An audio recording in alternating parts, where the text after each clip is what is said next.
కి మహిమ కలుగునుగాక. మన రక్షకుడును ప్రభు అయిన యేసుక్రీస్తు వారి పరిశుద్ధమైన నామములో మీకు అందరికీ శుభాలు వందనాలు తెలియపరుస్తున్నాం. ప్రియ దేవుని బిడలారా, ప్రభువుతో ప్రతిదినం తుది శ్వాస వరకు అనే ఈ కార్యక్రమానికి మిమ్మల్ని అందరినీ కూడా ప్రేమతో ఆహ్వానిస్తున్నాం. ప్రియ దేవుని బిడలారా, మరి ఈ ఉదయకాల సమయంలో దేవుడు మనకిచ్చిన వాగ్దానం ఏంటో చూద్దామా? సామెతల గ్రంథం 19వ అధ్యాయం 7వ వచనంలో ఓ చక్కని మాట మనం చూద్దాం. బీదవాడు తన చుట్టములందరికీ అసహ్యుడు, అట్టివానికి స్నేహితులు మరి దూరస్తులగుదురు అనే చక్కని మాట దేవుని వాక్యాన్ని మనం చూసాం.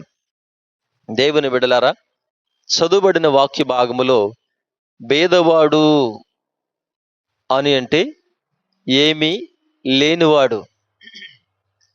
ఏమీ లేనివాడు అనంటే పొరుగు వారికి అసహ్యుడిగా ఉంటాడు, చుట్టాలకి అసహ్యులుగానే కనబడతారు. ధనవంతుడైన వాడికి దరిద్రుడైన వాడిని చూస్తే అసహ్యం. ఇలాగే ఒక రోజట ఒక ఇద్దరు భార్యాభర్తలు కష్టపడి ఒక మంచి చదువును చదివించి కలెక్టర్ని చేశారు. ఆ తర్వాత ఆ కుమారుడు కూడా ఏం చేశారంటే ఊరందరికి విందు సిద్ధపరిచి అందరి ఎదుట స్టేజ్ మీద కన్న తల్లిదండ్రులు పిలిచి, ఇదిగో నిన్ను కలెక్టర్ని కావడానికి కారణం నన్ను కన్నవారని చెప్పి కన్నవారికి గౌరవం సన్మానం అలా చేసి సత్కరిస్తూ వచ్చాడంట. అయితే ఊరు వారందరూ కూడా ఇప్పటిదాకా వీడికి ఏమన్నా ఇల్లు లేదు, వీళ్ళకి తినటానికి తిండి లేదు, కొడుకుని చదివిస్తున్నారు అన్నట్లుగా ఎన్నో దూషణ మాటలు మాట్లాడి అసహించుకున్న వాళ్ళు ఏం చేస్తూ వచ్చారో తెలుసా? ఇక ఇప్పుడు ఆ తల్లిదండ్రుల దగ్గరకు వచ్చి, మా అబ్బాయికి ఏదైనా ఉద్యోగం ఇప్పించమనండి, మా అమ్మాయికి ఏదైనా జాబ్ ఇప్పించమనండి అని ఎవరినైతే అసహించుకున్నారో అలాంటి వారందరూ కూడా ఇప్పుడు వారి దగ్గరికి వచ్చారట. అయితే ఆ మాటను బట్టి కొన్ని మాటలు ఏమని చెప్పాలని ఆశిస్తున్నానంటే, బైబిల్లో హన్నమ్మ ఉంది కదా, ఎల్కానా భార్య హన్న.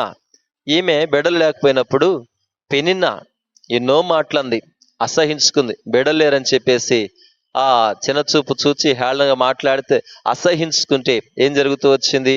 ఆమె దేవుని మీద నమ్మకం ఉంచుకుంది. దేవుని దగ్గరికి వెళ్ళి కన్నీరు కార్చి ప్రార్థన చేసాయ్యా, ఒక్క కొడుకుని అయ్యా, ఆ కొడుకుని నీ సేవకిస్తాయా అని చెప్పేసి అంటే దేవుడు ముందు కొడుకుని ఇస్తే ఆ కొడుకుని దేవుని సన్నిధిలో సేవకునిగా విడిచిపెడితే ఏం జరిగిందంటే మరలా 5 బిడ్డలను దేవుడిస్తూ వచ్చాడు. ఏం చెబుతున్నంటే, అదే ఎక్కడైతే ఇదిగో నిన్ను అసహించుకున్నారో, నీ వారందరూ కూడా నిన్ను అసహించుకున్నా, ఇదిగో నీ స్వజనులే, నీ గ్రామస్తులే నిన్ను చేదరించుకొని మాట్లాడుకున్నా కూడా నేను అంటున్నాను, దేవుని దగ్గర హన్నావలే నువ్వు వెనకంజ వేయకోకుండా దేవుని దగ్గర నువ్వు బ్రతికితే, దేవుని కోసం నువ్వు బ్రతికితే దేవుడు నిన్ను తలగా ఉంచుతాను గాని తోకగా ఉంచును అని దేవుడు చెప్తున్నాడు. ఈ ఉదయకాలపు వేళ నువ్వు ఏ స్థితిలో ఉన్నావో నీవు అనేకుల చేత, స్వజనుల చేత, బంధువుల చేత, గ్రామస్తుల చేత అసహించబడితే నీకోసమే దేవుడు ఉదయకాల సమయంలో మాట్లాడుతున్నాడు.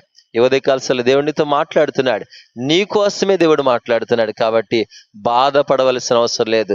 నీ విలువేంటో దేవుడు అనేకులకు తెలియచేపిస్తాడు. కాబట్టి ఈ ఉదయకాలపు వేళ దేవుని కోసం నమ్మకముగా ఉండు.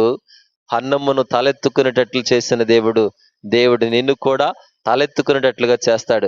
అనేకులు అసహించుకున్న నీకు విలువిచ్చి, నిన్ను గౌరవించి, నిన్ను ఘనతనిచ్చి దేవుడు నిన్ను నిలబెట్టబోతున్నాడు. అదేనో రాబోతుంది.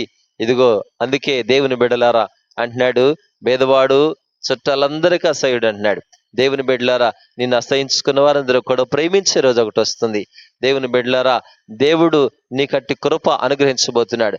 దేవుని అంటాడు కదా, మనల్ని పిలిచిన దేవుడు నమ్మదగిన వాడు గనక, నమ్మదగిన దేవుడు మనల్ని పిలిచి మనకి ఇవ్వబోయేటువంటి ఆ బహుమానాల కోసం ఎదురు చూస్తూ నమ్మకంగా బ్రతికినట్లయితే నా దేవుడు అట్టి కృప నీకు అనుగ్రహించునుగాక.